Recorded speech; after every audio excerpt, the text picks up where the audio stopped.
ओम शांति। आपका प्रश्न है, श्री राम सारा जीवन दुखी रहा, उसके अपने जीवन में सुख नहीं था, तो उसके राज्य में किसको सुख मिला होगा?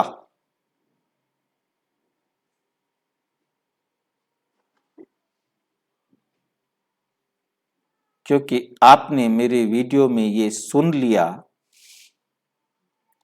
कि जो सुखी होता है वही सुख देता है, और जो खुद सुखी नहीं है वो कभी किसी को सुख नहीं दे सकता। जो जिसके पास अपने पास नहीं है वो देगा कहां से? रामचंद्र जी ने जन्म लिया, अभी बाल अवस्था में थे, शिक्षा लेने का समय था, गुरुजी आए और लेकर चले गए। शिक्षा देनी थी और अपनी रक्षा करवानी थी। उन्होंने दशरथ से यही कह करके लिया कि ये बच्चे मुझे दे दो, क्योंकि हमें असुर जो है यज्ञ नहीं करने देते। वहां असुरों के साथ युद्ध करना उनको सिखाया और असुरों को युद्ध करते रहे। चलो, सीखते सीखते भी उन्होंने अच्छे कर्म किए। शादी हुई, राज तिलक के लिए आदेश हुआ, बजाय राज तिलक के मिल गया वनवास। 14 साल वनवास में रहे और उसके बाद वापस पत्नी को देश निकाला दे दिया। वापस आने पर पत्नी का त्याग कर दिया। यज्ञ करने की जरूरत हुई तो पत्थर की या सोने की या जिसकी भी मूर्ति बना के उसके साथ यज्ञ करना होगा। बच्चे हुए, उन्हें नहीं मालूम कि हमारे पिताजी कहां हैं, पिताजी को नहीं मालूम कि ये मेरे बच्चे हैं। उसके अपने जीवन काल में मुझे समझ में नहीं आया कि कभी सुख था, नहीं था।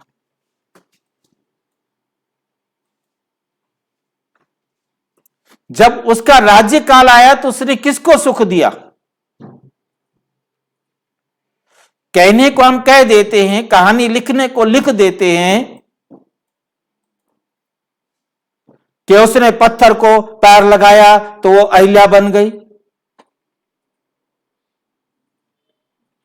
ऐसी कहानियां जोड़ी गई।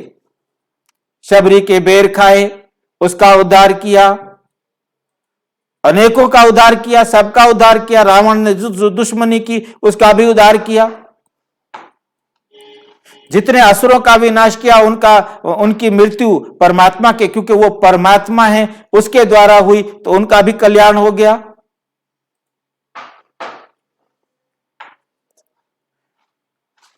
अब किसी भी अवगुण में, बुराई में, गलती में अच्छाई देखना ये बहुत अच्छी नजर है, बहुत अच्छी बात है, परंतु उसके अपने जीवन में सुख नहीं, वो कभी सुख नहीं दे सकता। ये तो था आपका पहला पॉइंट। दूसरा पॉइंट, राम को कहा गया कि वो त्रेता में आया। सतयुग, त्रेता।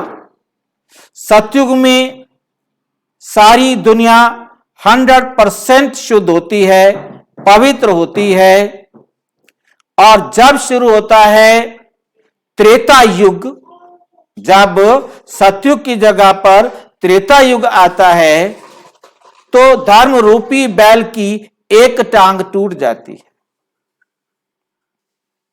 3 हिस्से सच, 1 हिस्सा झूठ रह जाता है। जब दुनिया ही पतित हो गई है स्वर्ग भी आधा हो गया है, तो वहां राम राज्य कैसा होगा? राम राज्य में सुख किसको होगा? वास्तव में जब राम राज्य की बात की जाती है तो सबकी बुद्धि में आता है दशरथ का बेटा राम।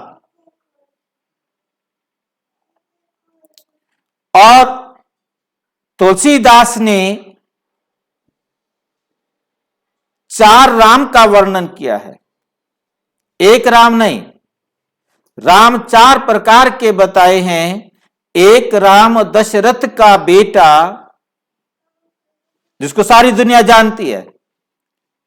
एक राम घट घट लेटा, कण कण में भगवान है।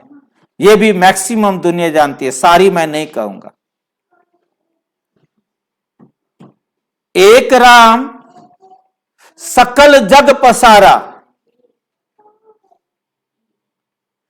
एक राम जग से न्यारा। एक राम जो सारे जग में फैला हुआ है, समाया हुआ है, और एक राम जो इस संसार से भी अलग है, न्यारा है।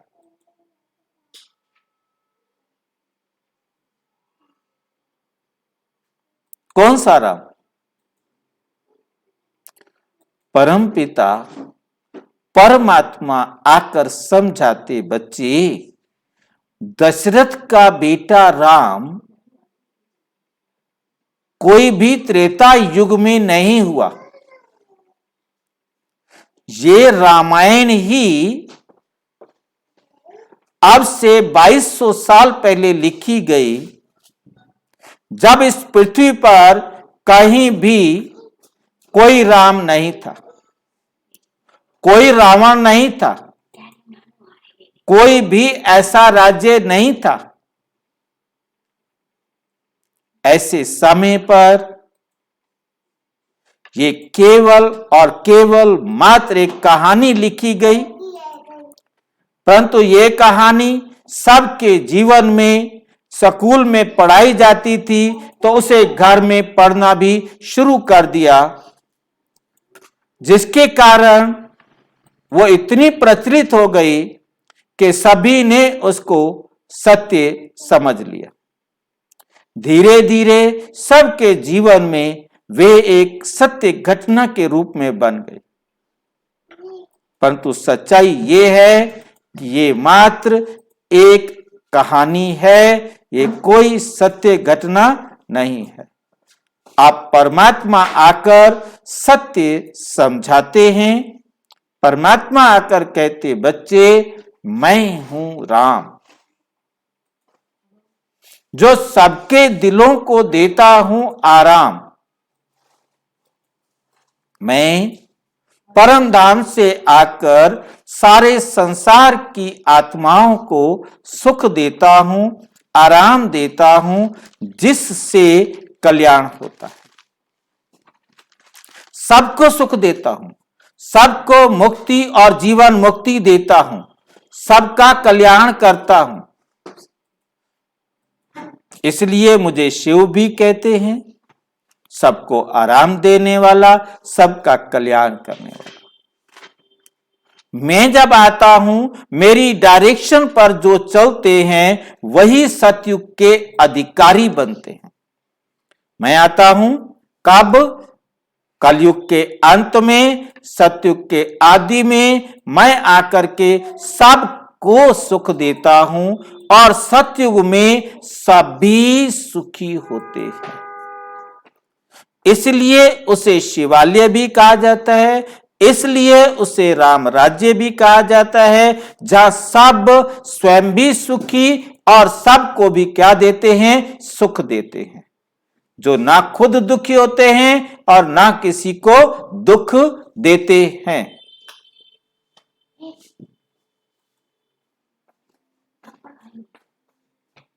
परमात्मा आकर समझाते, बच्चे सच्चा सच्चा राम मैं हूं जो सबका आके कल्याण करता हूं, जो सबको आके सुख देता हूं और ये सुख दे करके सबको सुखी बनाता हूं।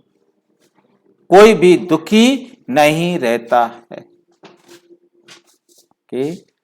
तो परमात्मा स्वयं जो सारे संसार का कल्याण करने वाला है, जिसे राम या शिव कहा जाता है, जो इस जग से न्यारा है, ये याद रखना है, जो इस जग से न्यारा है उसके राज्य में सब सुखी होते हैं। उस समय कोई धर्म ग्रंथ नहीं होता, कोई धर्म ग्रंथ नहीं होता, सब एक दूसरे को सुख देते हैं। इसलिए उसे स्वर्ग कहा जाता है। त्रेता को कभी स्वर्ग नहीं कहा जाता, सतयुग को स्वर्ग कहा जाता है। इसी धरती पर स्वर्ग होता है क्योंकि सभी ईश्वरीय डायरेक्शन पर, परमात्म डायरेक्शन पर चलते हैं। कि ओम शांति।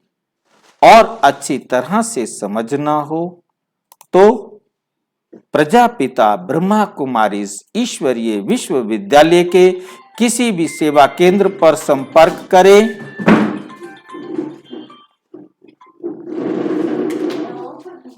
कि यदि आपके मन में कोई भी प्रश्न हो तो 9213106986 पर व्हाट्सएप करें। व्हाट्सएप नहीं, टेलीग्राम करें क्योंकि व्हाट्सएप वर्क नहीं कर रहा है। ओम शांति।